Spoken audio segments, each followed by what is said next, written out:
पश्चिम Asia युद्ध भारतीय जनजीवन उपरे प्रभाव पकाई। युद्ध भारत आगे अप्रत्याशित आह्वान सृष्टि कर तैल और गैस क्षेत्र लगी सृष्टि होइछि चैलेंज। प्राय 1 कोटी भारतीय उपसागरीय राष्ट्र में बसवास कर युद्ध प्रसंग में पश्चिम एशियार राष्ट्रमुख्यों सह 2 थर आलोचना होइछि बोली कहिसंती प्रधानमंत्री नरेंद्र मोदी। लोकसभा यह प्रसंग में विवृत्ति देई से कहिसंती भारतीयों सुरक्षा प्रसंग में मिली बहु राष्ट्र प्रतिश्रुति। युद्ध आरंभ होगा परठू किछि भारतीय प्राण हराई, किछि भारतीय निखोज अच्छा। 24 घंटिया कंट्रोल रूम जरिया भारतीयों सुरक्षा करा जाउछि। वर्तमान सुधा 3,75,000 भारतीय फेरी। केवल ईरान फेरिले 1,000 भारतीय। यह 700 मेडिकल छात्र छात्री ईरान सुरक्षित फेरी बोली से कहते। एलपीजी जोगाण को सरकार प्राथमिकता देउछंती। अशोधित तैल एलएनजी एलपीजी 27 देशरू आमदानी करा जाउथला। वर्तमान 41 देशरू अशोधित तैल एलएनजी एलपीजी आमदानी करा जाउछि। हमरुज प्रणाली रे फसिथिबा भारतीय जहाज फेरिछि। युद्ध जोगु सारा विश्वर अर्थव्यवस्था प्रभावित होइछि। मोदी आहुरी कहिसंती जे भारतर आर्थिक स्थिति वर्तमान मजबूत रहिछि। केंद्र सरकार आंतः मंत्री स्तरीय कमिटी गठन करिसंती। भारत निकट रहिछि 53 lakh metric ton petroleum reserve. व्यावसायिक जहाज उपरे हमला अग्रहणीय। कूटनैतिक आलोचना जरिया युद्धर अंत घटू बोली आह्वान देइछंती प्रधानमंत्री नरेंद्र मोदी। मानव जातिर हित और शांति लगी भारत सर्वदा उद्यम करिछि। देश में पेट्रोल और डीजेल जोगाण स्वाभाविक रहिछि बोली से कहिसंती। एभली किछि वार्ता आज पार्लियामेंट लोअर हाउस रे बा लोकसभा सदन में प्रधानमंत्री नरेंद्र मोदी एभली किछि वार्ता रखिछंती। मध्यप्राच्य युद्ध संपर्क में भारत उपर यार कौन प्रभाव एवं केते भारतीय विदेश फेरी केते देशरू वर्तमान तैल आमदानी करा जाउछि। हमरुज प्रणाली रे केते जहाज से बाट दे भारत फेरी एवं केते भारतीय वर्तमान फसी रही। जो कथा कह जाउछि गल्फ कंट्री पाखापाखि 1 कोटी भारतीय वर्तमान से जगह रही। एवं युद्ध किभली भाव में बंद करा बा कूटनैतिक आलोचना जरिया युद्धर अंत घटू एभली किछि प्रधानमंत्री कहिसंती। एवं भारत सबुबले मानव जातिर हित और शांति लगी आह्वान दे आसी। पेट्रोल डीजेल को नहीं जितेबाला लोकों भितर प्रश्न उठुची से प्रधानमंत्री आज पार्लियामेंट रे जे स्थिति स्वाभाविक रही कथा कहिसंती। भारतर आर्थिक स्थिति वर्तमान मजबूत रही। केंद्र सरकार आंतः मंत्री स्तरीय कमिटी गठन करिसंती। प्रति मोमेंट रे युद्ध उपर नजर रखा जाइछि। भारत निकट में वर्तमान 53 lakh metric ton petroleum reserve रही। पानी केबार कौन आवश्यकता ना यह बुझापी प्रधानमंत्री चेष्टा करिसंती। व्यावसायिक जहाज उपरे जो भाव में हमला या अग्रहणीय आदौ ग्रहण करा जाई पारिबो नाही। जदियो भारत आगे गोटे अप्रत्याशित आह्वान सृष्टि होइछि। मिडल ईस्ट रे युद्ध अमेरिका इजराइल जो भाव में ईरान उपरे अटैक करिसेंती। ईरान मध्य प्रतिजवाब देइछि। तैल और गैस क्षेत्र लगी ये सारा विश्व पर गोटे बड़ संकट छिड़ा करिछि। किछि प्रतिक्रिया रही आसन देखि नबा।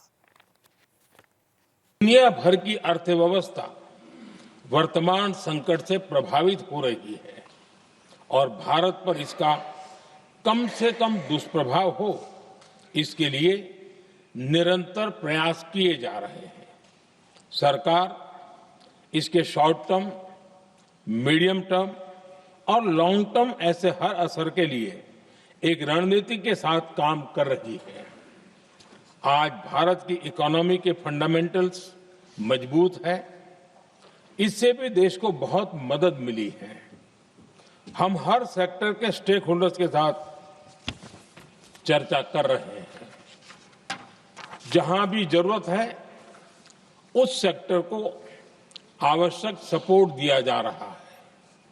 भारत सरकार ने एक इंटर मिनिस्ट्रियल ग्रुप भी बनाया है। ये ग्रुप हर रोज मिलता है और हमारे इंपोर्ट एक्सपोर्ट में आने वाली हर दिक्कत का आकलन करता है और ये ग्रुप आवश्यक समाधान पर भी निरंतर काम करता है। मुझे पूरा भरोसा है कि सरकार और इंडस्ट्री के साझा प्रयासों से हम परिस्थितियों का बेहतर सामना कर पाएंगे।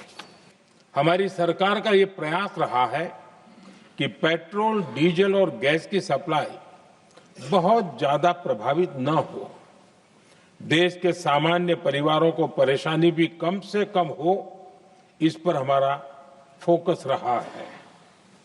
हम सभी जानते हैं, देश अपनी जरूरत की 60% एलपीजी आयात करता है। इसकी सप्लाई में अनिश्चितता के कारण सरकार ने एलपीजी के डोमेस्टिक उपयोग को प्राथमिकता दी है। साथ ही एलपीजी के देश में ही उत्पादन को भी बढ़ाया जा रहा है। पेट्रोल, डीजल की सप्लाई पूरे देश में सुचारू रूप से होती रहे, इस पर भी लगातार काम किया गया है। जब से ये युद्ध शुरू हुआ है, तब से ही प्रभावित देशों में हर भारतीय को जरूरी मदद दी जा रही है। मैंने खुद पश्चिम एशिया के ज्यादातर देशों के राष्ट्राध्यक्षों के साथ 2 राउंड फोन पर बात की है। सभी ने भारतीयों की सुरक्षा का पूरा आश्वासन दिया है। दुर्भाग्य से इस दौरान कुछ लोगों की दुखद मृत्यु हुई है और कुछ घायल हुए हैं। ऐसे मुश्किल हालात में परिवारजनों को आवश्यक मदद दी जा रही है। जो घायल है, उनका बेहतर इलाज सुनिश्चित कराया जा रहा है। युद्धरत और युद्ध से प्रभावित देशों के साथ भारत के व्यापक व्यापारिक रिश्ते हैं। जिस क्षेत्र में युद्ध हो रहा है, वो दुनिया के दूसरे देशों के साथ हमारे व्यापार का भी एक महत्वपूर्ण रास्ता है। विशेष रूप से कच्चे तेल और गैस की हमारी जरूरतों का एक बड़ा हिस्सा यही क्षेत्र पूरा करता है। हमारे लिए ये रीजन एक और कारण से भी अहम है। लगभग 1 करोड़ भारतीय खाड़ी देशों में रहते हैं और वहां काम करते हैं। वहां समंदर में जो कमर्शियल शिप चलते हैं, उनमें भारतीय क्रू मेंबर्स की संख्या भी बहुत अधिक है। ऐसे अलग अलग कारणों के चलते भारत की चिंताएं स्वाभाविक रूप से अधिक है। भारत डिप्लोमेसी के जरिए युद्ध के इस माहौल में भी भारतीय जहाजों के सुरक्षित आवागमन के लिए निरंतर प्रयास कर रहा है। भारत हमेशा से ही मानवता के हित में और शांति के पक्ष में अपनी आवाज उठाता रहा है। मैं फिर कहूंगा कि बातचीत और कूटनीति ही इस समस्या का समाधान है। हमारे हर प्रयास तनाव को कम करने, इस संघर्ष को समाप्त करने के लिए है। इस युद्ध में किसी के भी जीवन पर संकट मानवता के हित में नहीं है। इसलिए भारत का प्रयास सभी पक्षों को जल्द से जल्द शांतिपूर्ण समाधान के लिए प्रोत्साहित करने का है।